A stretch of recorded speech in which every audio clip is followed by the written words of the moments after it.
আজকে আমরা জানবো যে তিনটি খাবার টাক পড়া রোধ করে। খুব ছোট্ট একটি টিপস, তো ভিডিওটি শেষ পর্যন্ত দেখুন। চুল পড়তে পড়তে একটি সময় শুরু হয় টাক পড়া, আর এই টাক পড়া রোধে অনেকেই নানা ধরনের ওষুধ ব্যবহার করে থাকেন, কিন্তু তাতে উপকার মেলে না তেমন। তাই চুল পড়া কমাতে বেছে নিন প্রাকৃতিক উপায়। খাদ্য তালিকায় পরিমিত পরিমাণে রাখুন কিছু স্বাস্থ্যকর খাবার, যে খাবারগুলো আপনার চুল পড়ার মূল সমস্যাটি দূর করবে। এমন তিনটি খাবার রয়েছে যা আপনার চুল পড়া কমিয়ে টাকের হাত থেকে মুক্তি দেবে। রোগ প্রতিরোধ ক্ষমতা উন্নত করা থেকে শুরু করে আমাদের চুল ও ত্বকের যত্নে গাজরের তুলনা নেই।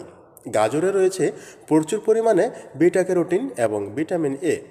ভিটামিন এ চুলের গোড়ায় এক ধরনের প্রাকৃতিক তেল উৎপন্ন করে, যা চুলকে উজ্জ্বল চকচকে করে। বিটা ক্যারোটিন চুলের গোড়া মজবুত করে।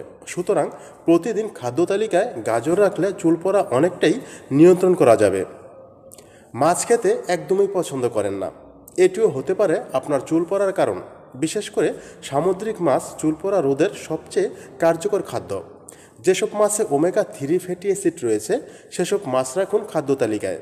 সপ্তাহে মাত্র 3 থেকে 4 দিন ওমেগা 3 ফ্যাটি অ্যাসিড সমৃদ্ধ মাছ খান, চুল পড়া অনেক কমে যাবে।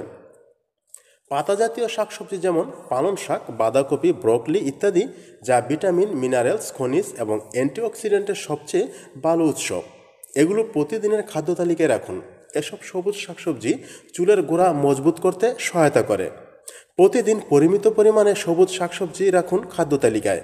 এতে করে চুলের গোড়া মজবুত হবে, চুল হবে জলমলে। চুল পড়ার মাত্রা নিজে থেকেই অনেকটা নিয়ন্ত্রণে চলে আসবে। ভিউয়ার্স, এই ছিল আজকের মতো। তো ভিডিওটি যদি আপনাদের কাছে ভালো লেগে থাকে, প্লিজ চ্যানেলটি সাবস্ক্রাইব করে রাখুন এবং পাশে থাকা ঘন্টা বাটনটি অন করে দিন আরও নতুন নতুন ভিডিও দেখার জন্য। সবাইকে অসংখ্য ধন্যবাদ এতক্ষণ সঙ্গে থাকার জন্য। সবাই ভালো থাকবেন, সুস্থ থাকবেন। কথা হবে আগামী কোনো ভিডিওতে।